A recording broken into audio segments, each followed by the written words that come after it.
ဇလန်လီရဲ့အစာမှာတော့ရီဘကာတယောက်ကသူမရဲ့နောက်ဆုံးစစ်ဆေးမှုဆောင်ရွက်ရမယ့်လူတွေအလောင်းတစ်ခုကိုစစ်ဆေးဖို့အတွက်အလုပ်တဲ့အဖြစ်လုပ်ကိုင်နေပါတယ်။သူမဟာဂီယူဒဆိုင်စစ်ဆေးခဲ့ပြီးနောက်ဆုံးမှာအလောင်းဟာတာမန်လူကဲ့သို့ဖြစ်နေပါတယ်။သူ့ဆီယာရီမွန်ကသူမရဲ့ဒဏ်ရာတွေကိုမြင်ပေမဲ့သူမရဲ့ခွဲစိတ်မှုကိုပဲချီးကျူးခဲ့ပါတယ်။ဒါကြောင့်ရီဘကာကသူမရဲ့ဒဏ်ရာတွေကိုလက်အိတ်နဲ့အမြန်ဖုံးလိုက်ပါတယ်။အဲဒီနောက်မှာရီဘကာကအလောင်းတစ်လောင်းကိုခွဲစိတ်မှုထပ်လုပ်လိုက်ပါတယ်။အလောင်းရဲ့ခြေချောင်းလေးတွေလှုပ်သွားတာကိုတတိထားခဲ့ပေမဲ့ရီမွန်ကဘာမှမပြောခဲ့ပါဘူး။အဲဒီနောက်သူမကသူမရဲ့လုပ်ငန်းစဉ်ပြီးဆုံးသွားတဲ့အတွက်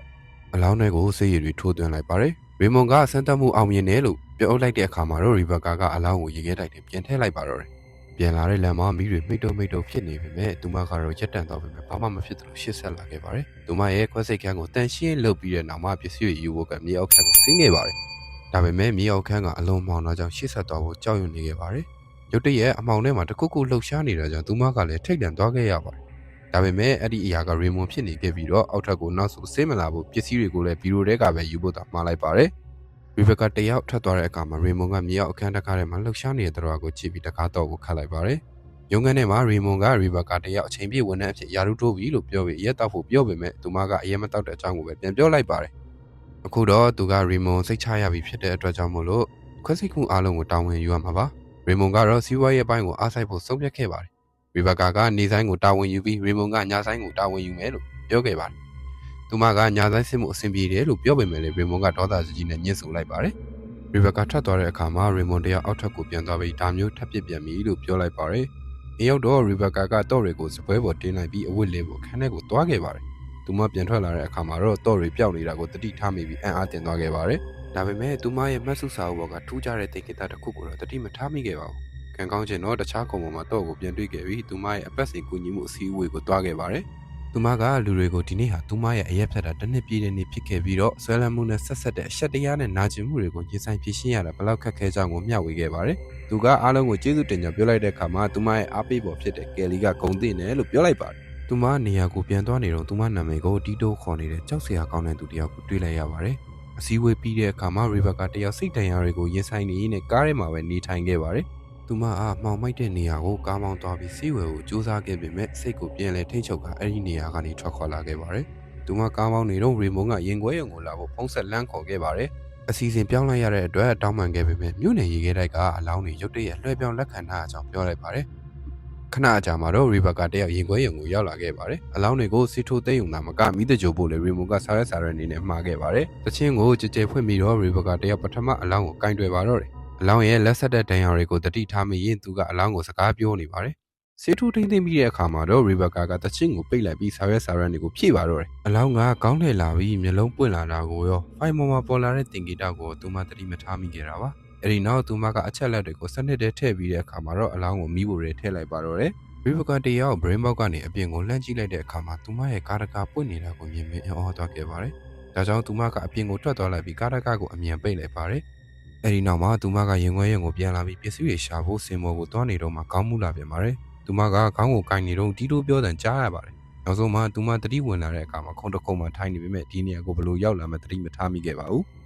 နောက်တော့ဖုန်းတန်ကြီးလာတော့သူမကအမြန်ကင်လိုက်ပါတယ်။နောက်ထပ်ဖိုင်တစ်ခုပေါ်မှာတင်ဂီတာပေါ်လာတာကိုတော့တတိမထားမိခဲ့ပါဘူး။ဖုန်းဆက်တာကရီမိုဖြစ်နေပြီးတော့သူ့တပည့်အဆင်ပြေမပြေကိုလှမ်းမိတာပါ။အဲဒီနောက်မုံတိုင်းကြောင့်မီးတွေမိတ်တုံဖြစ်နေတာကလွဲပြီးတော့ကျန်တာကိုအဆင်ပြေတယ်လို့ပြန်ပြောလိုက်ပါတယ်။ဖုန်းချပြီးတဲ့အခါရီမိုကသူ့ရဲ့ခန္ဓာကိုယ်ပေါ်မှာဆေးချတာကိုဆက်လုပ်နေခဲ့ပါတယ်။တစ်ချိန်တည်းမှာပဲရီဘကာကဒုတိယအလောင်းကိုရှစ်နေမီးပြတ်သွားတာကြောင့်ရုတ်တရက်ရက်လိုက်ရပါတယ်။အလောင်းရဲ့ခေါင်းနဲ့လက်တွေလှုပ်နေတာကိုသူမတတိမထားမိခဲ့ပါဘူး။အဲဒီနောက်သူမရဲ့ဖုန်းကအားကုန်နေတဲ့အတွက်ကြောင့်မလို့ဖျောင်းနိုင်ရှာဖို့အတွက်ရုံးခန်းကိုသွားခဲ့ပါတယ်။အဲဒီနောက်စပွဲကုံပေါ်ကဖျောင်းနိုင်ပုံဆွဲထားတဲ့တစ်တာတစ်ခုကိုတွေ့ပေမဲ့ဖွင့်လိုက်တဲ့အခါမှာတော့အထဲမှာစက်ကူတွေပဲတွေ့လိုက်ရပါတယ်။စက်ကူတရွက်ကိုမီးထွန်းလိုက်ပြီးတော့အလောင်းစီကိုတွားတဲ့အခါမှာအလောင်းရဲ့လက်တွေရွေ့နေတာကိုတတိထားခဲ့ပေမဲ့လည်းစင်ဘော်ကိုပြန်တင်ပေးလိုက်ပါတယ်။သူမနောက်ကနေရာမှာလင်းနေတဲ့တင်ဂီတာကိုရောစင်အောက်ကအလောင်းလှုပ်နေတာကိုရောမမြင်ခဲ့ပါဘူး။အလောင်းရဲ့မျက်နှာကပြုံးနေပြီးမျက်စိလေးလည်းဖြူနေခဲ့တာပါဒုတိယအလောင်းကိုမီးတကြိုပြီးတဲ့အခါမှာရီဘကာတယောက်တတိယအလောင်းကိုထုတ်လိုက်ပါတော့တယ်အဲဒီအလောင်းမှာပြင်းထန်တဲ့ဒဏ်ရာတွေနဲ့အနာတွေရှိနေခဲ့တာပါအဲဒီနောက်ရီဘကာကဆူညံတန်ကြားလိုက်ရတဲ့ရုံးခန်းကိုစစ်ဆေးဖို့တွားလိုက်ပါတယ်ထိုအချိန်မှာအလောင်းကမျက်စိပွင့်လာပြီးတော့ခေါင်းနဲ့လှည့်လာခဲ့တာပါဖိုင်ပေါ်မှာလည်းထူးဆန်းတဲ့တင်ဂီတာတစ်ခုပေါ်လာခဲ့ပါတယ်ရုံးခန်းထဲမှာလည်းရီဘကာကထူးဆန်းတဲ့ရေးတစ်ခုကိုမြင်လိုက်ရတဲ့အတွက်ကြောင့်မလို့ရေမိုရှိနေတယ်လို့ထင်လိုက်ပါတယ်မျက်စိတမိတ်အတွင်းမှာပဲထိုအရေးကပျောက်သွားတော့သူ့ကိုယ်သူထင်အောင်ထင်မှဖြစ်နေတယ်လို့ပဲတွေးလိုက်ပါတယ်။နောက်တော့ရီဘကာတယောက်ခွဲစိတ်ခန်းကိုပြန်လာချိန်မှာအလောင်းပြောက်နေတာကိုတွင်ပြီးအံ့ဩသွားခဲ့ပါတယ် အဲ့ဒီအချိန်မှာပဲဖုန်းတန်မြည်လာလို့ဂိုင်းလိုက်တဲ့အချိန်မှာတော့မင်းငါ့ကိုဒီလိုလောက်ခဲ့တဲ့အတွက်အားလုံးမင်းအပြစ်ပဲလို့ပြောတဲ့အတန်ကိုကြားလိုက်ရပါတယ်ကြောက်လန့်သွားတဲ့ရီဘကာတယောက်ကဖုန်းကိုချလိုက်ပေမဲ့ဖုန်းကစက်တိုင်မြည်နေခဲ့တာပါဒါကြောင့်သူမကလည်းဖုန်းနဲ့ဝေးရကိုထွက်သွားလိုက်ပါတယ်သူမရဲ့မျက်နှာကိုဂိုင်းလိုက်တဲ့အခါမှာတော့လက်မှာသွေးတွေပီးနေတာကိုတွေ့လိုက်ပြီးထိတ်လန့်သွားခဲ့ရပါတော့တယ်ကိုအင်းကြီးကိုချက်ချင်းချွတ်လိုက်တဲ့အခါမှာတော့သူ့ရဲ့လက်ကတန့်ပြန့်နေတာကိုတွေ့လိုက်ရပါတယ်ဖုန်းကစက်တိုင်မြည်နေတာကြောင့်ရီဘကာတယောက်ဖုန်းဂိုင်းလိုက်ရပြန်ပါတယ်အရင်လူပဲဖြစ်ပြီးတော့ပျောက်ဆုံးသွားတဲ့အကြောင်းကိုတိုင်ကျင်တယ်လို့ပြောတဲ့အခါမှာအဲ့ဒီအချိန်မှာရီဘကာကသူ့အဖေဘန်ဖုန်းဆက်တာကိုသဘောပေါက်သွားခဲ့ပါတယ်အဲ့ဒီနောက်သူကသူ့ရဲ့16နှစ်သမီးအရွယ်ရီဘကာလီပျောက်သွားတဲ့အကြောင်းကိုပြောလိုက်တာပါရီဘကာကတငယ်ချင်းတွေနဲ့အရက်တောက်ရင်းအရင်မူးလွန်ပြီးတော့ရေကန်နောက်မှာတတိလစ်တဲ့နေကိုတတိရသွားပါတယ်အဲ့ဒီနေ့ကအစီရင်ခံစာတင်ဖို့14နာရီဆောင်းခိုင်းတဲ့အတွက်ကြောင့်မလို့ဘန်ကသူကိုယ်တိုင်သူ့သမီးကိုလိုက်ရှာခဲ့ရတာပါအဲ့ဒီညမှာပဲဘန်တယောက်တည်ဆုံးသွားခဲ့ပါတယ်ဒါကြောင့်ရီဘကာကသူ့အဖေတည်ဆုံးရတဲ့အတွက်သူ့မှာအဖြစ်ရှိတယ်လို့ခံစားနေခဲ့ရတာပါဒီနောက်မှာတော့ထူးဆန်းတဲ့တရားတစ်ကောင်ကိုအိမ်မက်မှတ်ပြီးတော့တတိမိသွားခဲ့ပါတယ်မနေ့ရောက်လာတော့သူမကအိယာပေါ်မှာနိုးလာခဲ့တာကိုတွေ့ပြီးအားတင်နေပါတော့တယ်မန်ထဲမှာသူ့ကိုယ်သူကြည့်နေတော့မှပဲမန်ထဲမှာတကားအတင်းခောက်တံကိုကြားလိုက်ရပါတယ်ရေချိုးခန်းထဲကနေထွက်လာတော့မှလည်းမှန်ကရင်ငွေ့ရပြီးငါ့ကိုဝင်ခွင့်ပြုပါဆိုတဲ့စာလုံးတွေ့လိုက်ရပါတယ်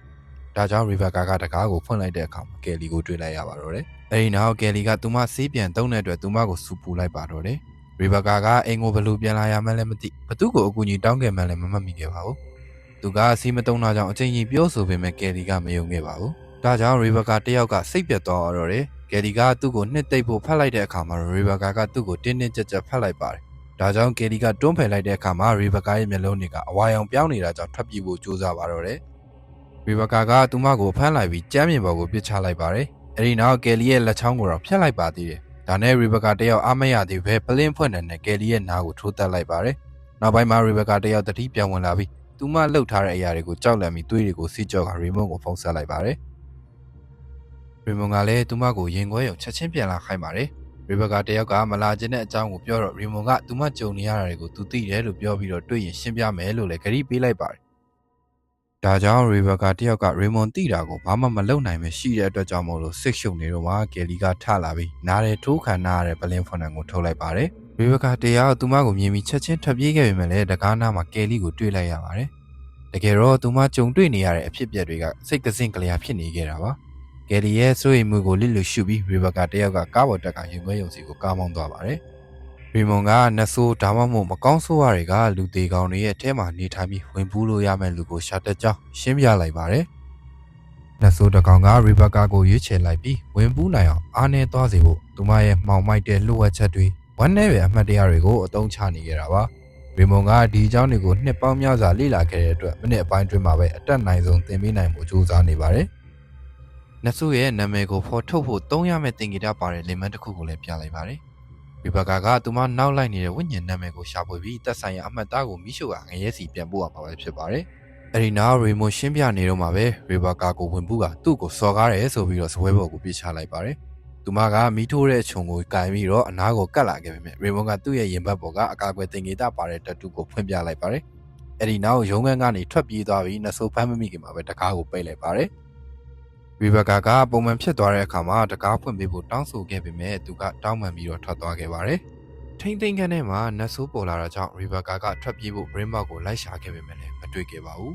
။ဖုန်းဆက်ကြည့်ပေမဲ့လည်းဖုန်းကအလုံးမလုံးနေခဲ့ပါဘူး။ဒါကြောင့်ရီဘကာကရီမွန်ရဲ့မှတ်စုတွေကိုဖတ်ဖို့စုပ်ပြတ်ခဲ့ပေမဲ့လည်းဘရင်းဘောက်မှာသူ့ရဲ့အဖွာပေါ်လာခဲ့တာကြောင့်အာရုံပြတ်သွားခဲ့ရပါတယ်။အဖွာကချူချူတသားနဲ့အပြင်မှာအေးနေတဲ့အတွက်ကြောင့်မို့လို့အထဲကိုပေးဝင်ဖို့တောင်းဆိုခဲ့ပါတယ်။ဒါပေမဲ့ရုတ်တရက်ရီဘကာကိုရန်လိုကဘရင်းမောက်ကိုရိုက်နှက်ဒေါသထွက်နေတာကိုလည်းတွေ့လိုက်ရပါတယ်။ရီဘကာနောက်ကိုလှည့်ကြည့်လိုက်တဲ့အခါမှာမျက်နှာမှာသွေးတွေစီးကျနေတဲ့ဘန်ကိုမြင်ပြီးလန့်သွားခဲ့ပါတယ်။ဘန်ကဓာတ်တစ်ချောင်းကိုယူလာပြီးသူတို့အတူတူရှိနိုင်ဖို့အတွက်သူမကိုသူမအဆုံးစီရင်မှုပြောလိုက်ပါတယ်။ဘန်ကသူ့လက်ကိုဓာတ်နဲ့ဖြတ်ကရီဘကာကိုတွန်းလှဲလိုက်ပါတယ်။အဲဒီနောက်ရီဘကာချက်ရက်ကိုဓာတ်နဲ့အချိန်ချင်းထိုးပါတော့တယ်။အဖေါကလည်းဇက်တိုက်အော်ဟစ်နေပါတယ်။ရုတ်တရက်ရီဘကာတတိဝင်လာတဲ့အခါမှာဒါကသူ့ရဲ့နောက်ထပ်ထင်အောင်ထင်မှားဖြစ်နေတာမှသိလိုက်ရပါတယ်။နောက်တစ်ကြိမ်သူမကိုသူမအဆုံးစီရင်လို့နီနီဖြစ်ခဲ့တဲ့အတွက်ကြောင့်မလို့အလန့်တကြားဓာတ်ကိုပစ်ချလိုက်ပါတယ်။အဲဒီနောက်ဘန်ကဇင်းကြံမှာထပ်ပေါ်လာပြီးသူမတည်ဆုံးတော့မယ်လို့ပြောပြီးအနားကိုတိုးလာခဲ့ပါတယ်။အဲဒါကြောင့်ရီဘကာကလည်းကက်လျက်အခန်းထဲမှာဝင်ပေါကအခန်းတကားကိုတောက်ခတ်လိုက်ပါတယ်။ရီဘကာကအဘဘကနေသူမတည်ဆုံးရမယ့်အကြောင်းကိုတီတူပြောနေတဲ့ကိုလည်းကြားနေခဲ့ရပါတယ်။ရီမွန်ကထိန်းသိမ်းရေးစခန်းကိုဖုံးဆက်ဖို့ကြိုးစားပေမဲ့လည်းမရခဲ့ပါဘူး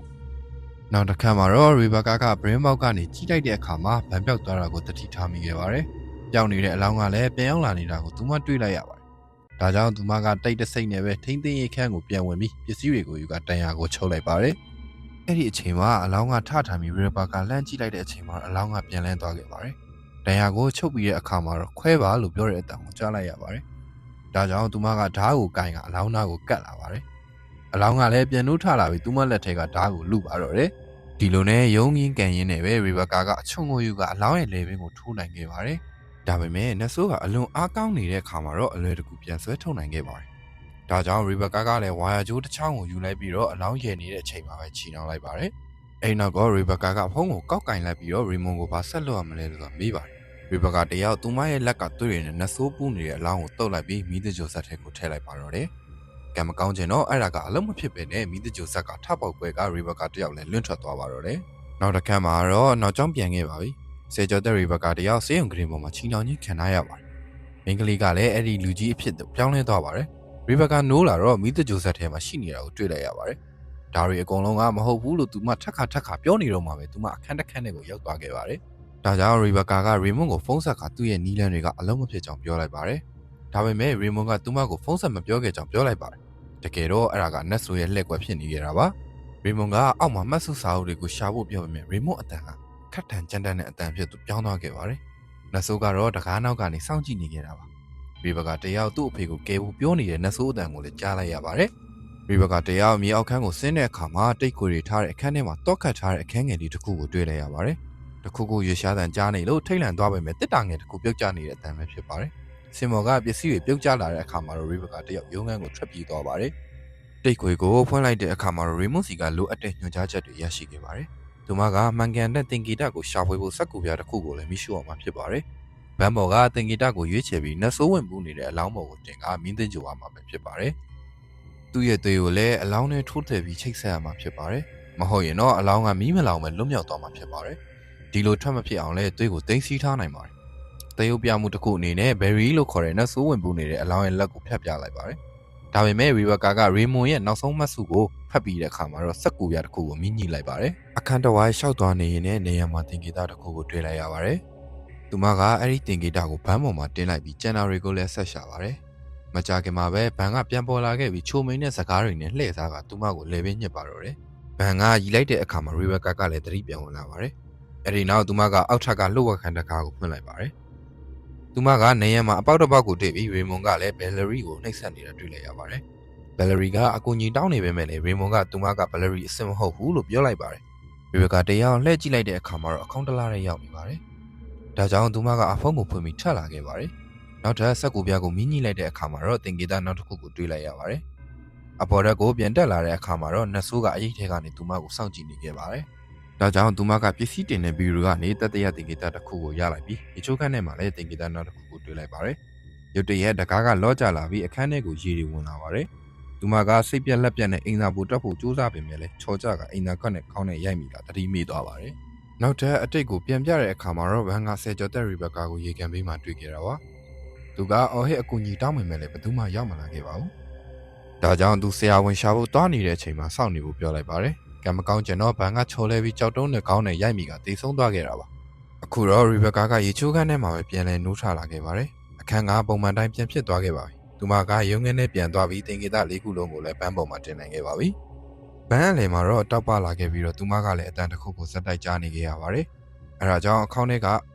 Valerie ကိုမတွေ့မရှင်းပြန်ရှာခဲ့ပါတယ်။ Rebecca တယောက်သူမကိုကူညီမလို့ဖြစ်ခဲ့ပေမဲ့လည်းသူမရဲ့တာဝန်ကိုတတိပြန်ရလာက Valerie ရဲ့သွေးပလင်းကိုယူလာခဲ့ပါတယ်။နောက်တစ်ခါမှာတော့ Rebecca ကရေခဲတိုက်ထဲကအလားအောင်လုံးကိုစစ်ဆေးနေပြီးတဲ့အခါမှာတော့ရင်ဘတ်မှာသင်္ကေတပါတဲ့အလောင်းတွေကိုရှာတွေ့သွားပါတယ်။သူမကအဲ့ဒီအလောင်းကိုထိမ့်သိမ်းခန်းကိုယူလာတဲ့အခါမှာတော့အလောင်းကလှုပ်ရှားလာခဲ့ပါတယ်။ဒါပေမဲ့ Rebecca ကဘန်းကိုရင်ဘတ်ပေါ်တင်လိုက်တဲ့အခါမှာတော့အလောင်းကငြိမ်ကျသွားခဲ့ပါတယ်။ဒီနောက်မှာတော့ Rebecca က Valerie ရဲ့သွေးကိုစီးထိုးပြုံတဲ့အလောင်းတွေကိုထိုးသွင်းလိုက်ပါတယ်။ဒီအလောင်းမှန်ရဲ့လားလို့မေးတဲ့ကြားပေမဲ့လည်းသူမကအလစ်လူရှူလိုက်ပါတယ်။မကြာခင်မှာပဲအလောင်းရဲ့နှဖူးပေါ်မှာနတ်ဆိုးရဲ့နာမည်ပေါ်လာခဲ့ပါတယ်။အဲ့ဒါကသူမရဲ့ရွေးချယ်မှုမှတ်ခံတယ်ဆိုတာအတည်ပြုပေးလိုက်တာပါ။ဒီနောက်မှာတော့ Rebecca ကအလောင်းကိုမီးဖိုထဲတွန်းထည့်လိုက်ပါတော့တယ်။အဲ့ဒီအချိန်မှာပဲအလောင်းကတွန့်လိန်အော်ဟစ်ကမီးလောင်ကျွမ်းသွားခဲ့ပါတယ်။နောက်တစ်ခါမှာ Rebecca တယောက်အောက်ထပ်ကိုပြန်သွားပေမဲ့ဝိညာဉ်ကတော့ရှိနေသေးပါ။ ဘန်ကသူမအနောက်မှာပေါ်လာခဲ့ပြီးဒါကဘယ်တော့မှပြီးဆုံးမှာမဟုတ်ဘူးလို့ပြောကလေကတစ်ကနေတွန်းချလိုက်ပါတယ်။ဒါကြောင့်ရီဘကာလည်းပြုတ်ကြကတတိလစ်သွားခဲ့ပါတယ်။နတ်ဆိုးကသူမနားကပ်ကနောက်ထပ်အတိတ်မြင်ကွင်းတစ်ခုကိုစလာခဲ့ပါတယ်။ဘန်ကတော့အုပ်ထဲမှာနတ်ဆိုးကိုမြင်ပြီးထိတ်လန့်ကလဲကျသွားခဲ့တာဖြစ်ပါတယ်။ဆယ်ကျော်သက်ရီဘကာနိုးလာတဲ့အချိန်မှာတော့သူ့အဖေကတည်ဆုံးနေပြီပဲဖြစ်ပါတယ်။အခုတော့ရီဘကာကနိုးလာပြီးသူ့အဖေကိုတောင်းပန်လိုက်ပါတယ်။သူမရဲ့ဆွဲလန်းမှုကြောင့်သူ့အဖေတည်ဆုံးခဲ့ရတာ။ဘန်ကတော့ကိုအပြစ်တင်တာကိုရပ်ဖို့ပြောလိုက်ပါတယ်။သူ့ကိုလည်းနာကျင်မှုတွေနဲ့အတူသူ့ကိုတတိယမနေဘူးမှားလိုက်ပါတယ်။ဒါကြောင့်ရီဘကာတရားလွတ်ပေးဖို့သဘောတူလိုက်တဲ့အခါမှာတော့သူမကလည်းပြန်တတိယလာခဲ့ပါတယ်။အဲ့ဒီနေ့ကလှပတဲ့နေ့တစ်နေ့ဖြစ်ပြီးတော့သူမအဝတ်ပေါ်မှာလည်းတွေးတယ်ရှိမနေခဲ့ပါဘူး။ဘယ်လာရီရဲ့အတန်ကိုဆက်ကြားနေခဲ့ရပါတယ်။ဒါကြောင့်ရီဘကာကအောက်ထပ်ကိုတောင်းပြီးဘယ်လာရီကိုလွှတ်ပေးလိုက်ပါတယ်။ဘယ်လာရီရဲ့နောက်ကျောမှာလည်းဆိုးရတဲ့ဒဏ်ရာတွေရှိနေခဲ့တာပါ။ရုတ်တရက်ဘယ်လာရီကနတ်ဆိုးအတန်နဲ့လှောင်ပြောင်ကသူမကိုလည်းကြမ်းမြင်ပေါ်တွန်းချလိုက်ပါတယ်။ဘယ်လာရီကသူမကိုတတ်တော့မဲ့အခါမှာပဲရီမွန်ရောက်လာကဂါရာတပုတ်ကိုရွတ်ဆိုကသူ့ရဲ့ရင်ဘတ်မှာရှိတဲ့တတူးကိုပြလိုက်ပါတယ်။အဲဒါကြောင့်ဘယ်လာရီတယောက်အခေါင်းထဲကိုပြန်တွန်းပို့ခံလိုက်ရပါတယ်။ရီမွန်ကလည်းသူမကိုပြန်ပြီးလှောင်ပိတ်နိုင်ခဲ့ပါတယ်။နောက်တစ်ခါမှာတော့ရီမွန်ကရီဘကာကိုနတ်ဆိုးနဲ့တယောက်တည်းရင်ဆိုင်ခဲ့မိတဲ့အတွက်တောင်းပန်ခဲ့မိပါတယ်။သူကဘယ်လာရီအစ်စ်မဟုတ်တော့ကြောင်းကိုရှင်းပြလိုက်ပါတယ်။အဲဒါကြောင့်အနာဂတ်မှာနတ်ဆိုးဝင်မပူးနိုင်အောင်တားဆီးနိုင်တဲ့တခုတည်းသောအရာဖြစ်တဲ့သူမရဲ့သွေးကိုရနိုင်မှုအောက်ထပ်မှာပိတ်လောင်ထားခဲ့ရတာပဲဖြစ်ပါတယ်။တကယ်တော့သူ့ရဲ့နီးလန်းကိုပြည့်စုံအောင်မလုပ်နိုင်ခင်မှာလည်းအခြားဝန်ထမ်းတွေကိုလည်းဆုံးရှုံးခဲ့ရတာပါ။ရီဘကာကဒါကိုရက်ဆက်တယ်လို့ထင်ပြီးတော့အလုပ်ထွက်ဖို့ကြိုးစားပါတော့တယ်။အဲဒါကြောင့်ရီမွန်ကလည်းဒါဟာအသက်တွေကိုကယ်တင်နေတာဖြစ်ကြောင်းထောက်ပြခဲ့ရပါတယ်။ဒီဖြစ်ရက်ကနေသူမဘယ်တော့မှလွတ်မြောက်မှာမဟုတ်ဘူးဆိုတာကိုလည်းပြောပြလိုက်ပါတယ်။ဒါပေမဲ့သူမဆက်နေပူအားကောင်းလာအောင်သင်ပေးနိုင်မှာပဲဖြစ်ပါတယ်။ဒီလိုဘဝကိုလက်ခံမှုညှင်းဆန်ပြီးတဲ့အခါမှာတော့ရီဘကာတယောက်ရင်ခွဲရုံကနေထွက်လာခဲ့ပါတယ်။ဒါပေမဲ့ကလေးတွေကစားနေတဲ့ပန်းချံမှာတော့နတ်ဆိုးကိုတွေ့လိုက်ရပါတယ်။ရီမွန်မှန်တယ်ဆိုတာကိုသဘောပေါက်ပြီးရင်ခွဲကိုပြန်သွားကသူ့ရဲ့အလုပ်သစ်ကိုဆက်လိုက်ခံလိုက်ပါတော့တယ်။